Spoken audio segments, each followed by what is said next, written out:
விஜயோட சேராத எங்கோட சேரு 4 BJP MLA இருக்கான். இதை 40 ஆக்கணும். விஜயோட சேர்ந்தா 4 காணாம போயிடும்.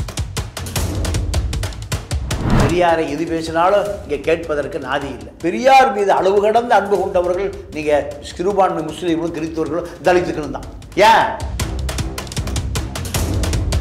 முட்டாள்கள் ஓட்டு போடுகிறார்கள், அயோக்கியர்கள் ஆட்சிக்கு போகிறார்கள். அதனால விஜய் அடுத்த ரவுண்டு, விஜய்க்கு ஒரு ரவுண்டு அடிச்சுட்டு செட்டில் ஆகிட்டாரு, செத்து போயிட்டாரு. கொண்டாட்டி பல ஆயிரம் கோடி பணம் வச்சிருக்கு. இப்போ கொள்கை ரீதியாக பிஜேபியை பகிர்ந்து கொள்ளக்கூடாது. வலுவாக இருக்குது பிஜேபி. நம்ம இன்னும் வளரவே இல்லை. இப்போ நம்ம அதிமுகவோட கூட்டு சேர்றோம்னு தெரிஞ்ச பிறகு அதிமுகவுடைய எடப்பாடியுடைய உறவினர் மச்சான், மாமன், சித்தன், பெரியப்பன், சம்பந்தி, மகனுடைய பொண்ணு கொடுத்தவன் எல்லாத்தையும் இன்கம் டேக்ஸு பூந்து அத்தனை பேரிடம் பல கோடி ரூபாய் சொத்து ஆவணங்கள் கைப்பற்றப்பட்டது. என்ன காரணம்? விஜயோட சேராத எங்கோட சேரு. அப்ப இவர் ஒரு சுயநலவாதி தானே இருக்கிறாரு. 100% சுயநலவாதி. ஏங்க விஜய் என்ன கக்கனா, காமராஜா, இல்ல ரெட்டமலை சீனிவாசனா? கொள்ளையடித்து வச்சிருக்காரு பல கோடி ரூபாய் பணம். 150 கோடி ரூபாய் வாங்குறவனுக்கு இதயம் முதல்ல எங்க சார் இருக்கும்? இதயமே இல்லாதவன் தான் 150 கோடி ரூபாய் வாங்குவான். ரோட்ல அடிபட்டீங்கன்னா யார் வருவா? தெருவில் நடந்து போறத வந்து தூக்குவான். பிஎம்டபிள்யூ காரில் போற விஜய் வந்து தூக்குவாரா? இதயமே இருக்காது. வெள்ளம் வந்து சாவுறான். எங்க திருவண்ணாமலை அங்க போனாரா? அரிசி வேணும் 5 கிலோ வந்து வாங்கிக்க. எங்க பனையூர்ல இருந்து வாங்கிக்க. நான் கீர்த்தி சுரேஷ் கல்யாணத்துக்கு திரிஷாவோட சார்ட்டர் பிளேன்ல போயிட்டு இருக்கேன். பிஜேபி நம்மளை கண்குத்தி பாப்பா பார்த்துருக்கு. ஆர்எஸ்எஸ் பார்த்துட்டு இருக்கு. ஜென்ம விரோதி. எந்த காலத்திலையும் நம்ம பிஜேபியை பகைத்து கொண்டு அரசியல் பண்ண முடியாது. ஆர்எஸ்எஸ்ஐ பகைத்து கொண்டு அரசியல் பண்ண முடியாது. நம்ம மிக சாதாரணமான ஜோசப் விஜய். இந்த ஜோசப் என்ன ஆயிரும்?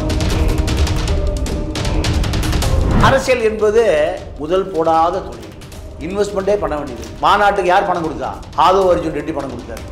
இப்போ ஆதவ அர்ஜுன் ரெட்டி தான் எல்லாத்துக்கும் செலவு பண்ணுறாரு. நேரம் அதிமுக போயிரு. அதிமுக ஜெயிச்சுன்னா எனக்கு 20,000 கோடி ரூபாய் வியாபாரம், லாட்ரி வியாபாரம். இந்த மக்களை சுரண்டிக்க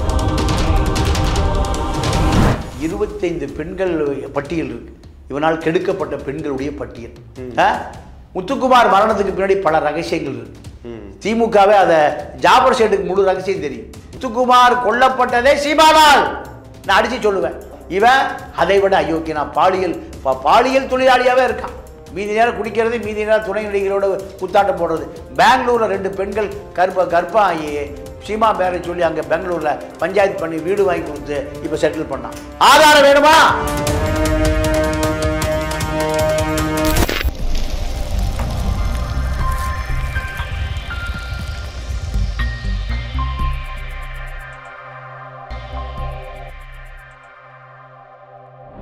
வணக்கம் சார். வணக்கம். எப்படி இருக்கீங்க? நல்லா இருக்கேன். இப்போ பெரியாரை பற்றி சீமான் பேசுறது ஒரு பக்கம் இருக்கட்டும். அதாவது எங்களுடைய கொள்கை தலைவர்கள்ல முதன்மையான தலைவர் பெரியார்னு விஜய் சொல்லியிருக்காரு இல்லையா? விஜய் எந்த எதிர்ப்பும் காட்டலையே. விஜயை பொறுத்த வரைக்கும் இந்த குரல் எங்கிருந்து வந்தது? அண்ணாமலையிடமிருந்து வந்தது, ஆர்எஸ்எஸ் இடமிருந்து வந்ததுன்னு நீங்கள் விஜய்க்கு தெரியாது. அவருடைய ஆலோசகர்களால் சொல்லப்பட்டு சீமானை எதிர்த்தால் நாளைக்கு ஐடி உள்ளே வந்துடும். சீமானை எதிர்த்தால் நாளைக்கு ஐடி உள்ளே வந்துடும். அதனால் பல கோடி ரூபாய் இழக்க வேண்டி வரும். கொள்கை ரீதியாக பிஜேபியை பகிர்ந்து கொள்ளக்கூடாது. வலுவாக இருக்குது பிஜேபி. நம்ம இன்னும் வளரவே இல்லை. இப்போ நம்ம அதிமுகவோட கூட்டு சேர்றோம்னு தெரிஞ்ச பிறகு அதிமுகவுடைய எடப்பாடியுடைய உறவினர் மச்சான், மாமன், சித்தன், பெரியப்பன், சம்பந்தி, மகனுடைய பொண்ணு கொடுத்தவன் எல்லாத்தையும் இன்கம் டேக்ஸு பூந்து அத்தனை பேரிடம் பல கோடி ரூபாய் சொத்து ஆவணங்கள் கைப்பற்றப்பட்டது. என்ன காரணம்? விஜயோட சேராத எங்கோட சேரு. விஜயோட சேராத எங்கோட சேரு.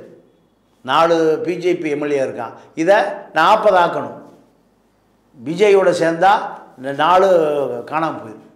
அப்போது தமிழ்நாட்டில் களம் அமைக்க வேண்டும். திராவிட இயக்கங்களுக்கு மாற்றாக களம் அமைக்க வேண்டும். அதை செய்ய சொன்னால் அண்ணாமலை என்ன பண்ணுறார்? நேரிட்ட கட்டிங், மூர்த்திகிட்ட கட்டிங் வாங்கி இப்போது பல ஆயிரம் கோடி ரூபாய் சேர்ந்து போச்சு அண்ணாமலைக்கு. அப்போ அண்ணாமலை வீட்டிலே இப்போ ரெய்டு. ஐஐஎம் படித்த அண்ணாமலையுடைய மனைவி Akila Indian Institute of Management எப்படி கள்ள முதலீடுகளை ஃபேக்கு கம்பெனி ஆரம்பித்து ஐரோப்பா, அமெரிக்கா, ஆஸ்திரேலியா கொண்டு போய் சேர்ப்பது என்பதில் கை தேர்ந்தவர் யார்? அண்ணாமலை பொண்டாட்டி. அப்போ மிக எளிதாக வேற யாரையும் முடிக்க வேண்டியதில்லை. ஃபேக் கம்பெனி ஆரம்பித்து பல கோடி கணக்கான ரூபாய் வெளிநாடுகளுக்கு ஹவாலால போயிடுச்சு. பிஜேபி கொக்கில் தலையில் வெண்ணெய் வச்சு பிடிக்கிற கதையில் உட்காந்துட்டுருக்கு.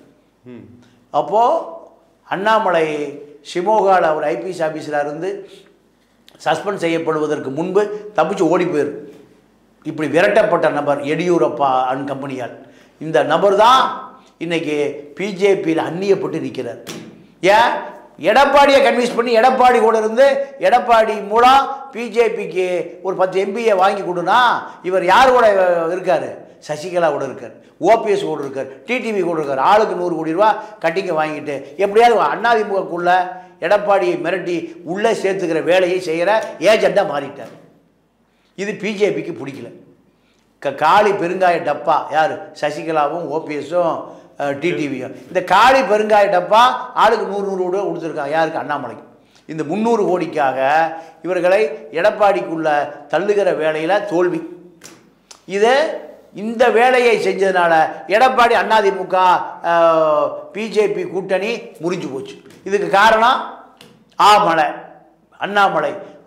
இப்போ அண்ணாமலை திமுக கமிஷன் வாங்கியிருக்காரு, அதிமுக கட்டிங் வாங்கியிருக்காரு. அண்ணாமலையார் பிரிக்ஸ், அண்ணாமலை செங்கல் தொழிற்சாலை எங்கே இருக்குது? கரூரில். சிவகுமார் பார்த்துட்டு இருக்காரு. அகிலா பொண்டாட்டி, அண்ணாமலை பொண்டாட்டி அகிலாவுடைய தம்பி. 500 கோடி ரூபாய்க்கு. இல்லை, அகிலா அண்ணாமலையோட அக்கா புருஷன்.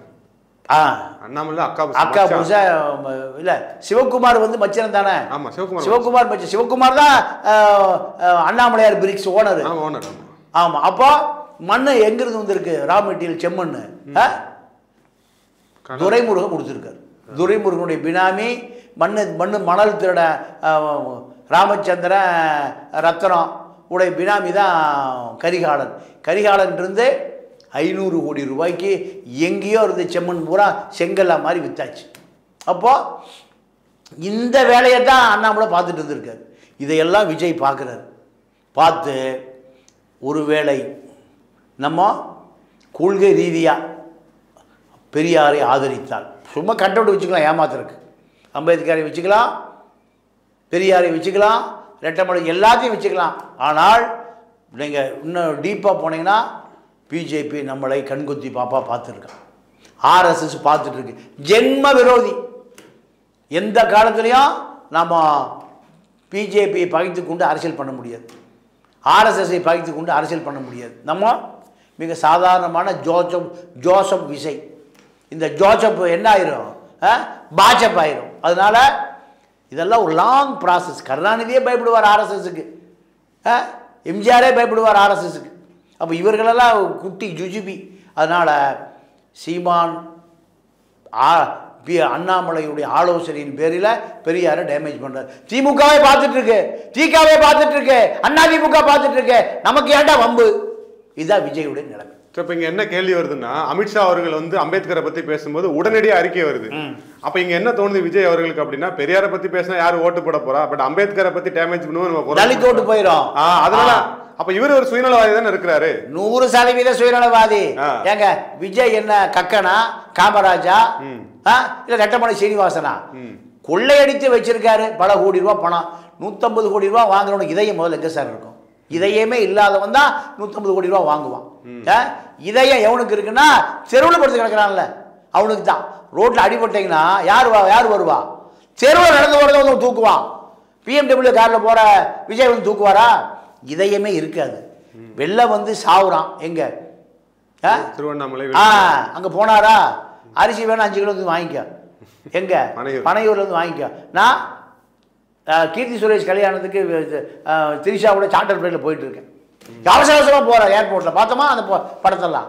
அப்போ இவர்களை பொறுத்தவரை இந்த மக்கள் முட்டாளாக இருக்கான். முட்டாள்கள் ஓட்டு போடுகிறார்கள், அயோக்கியர்கள் ஆட்சிக்கு போகிறார்கள். அதனால் விஜய் அடுத்த ரவுண்டு, விஜய்காந்த் ஒரு ரவுண்டு அடிச்சுட்டு செட்டில் ஆகிட்டார், செத்து போயிட்டார். பொண்டாட்டி பல ஆயிரம் கோடி பணம் வச்சுருக்கு. இப்போ இதே போல் அரசியல் என்பது முதல் போடாத தொழில். இன்வெஸ்ட்மெண்ட்டே பண்ண வேண்டியது. மாநாட்டுக்கு யார் பணம் கொடுத்தா? ஆதவ அர்ஜுன் ரெட்டி பணம் கொடுத்தாரு. இப்போ ஆதவ அர்ஜுன் ரெட்டி தான் எல்லாத்துக்கும் செலவு பண்ணுறாரு.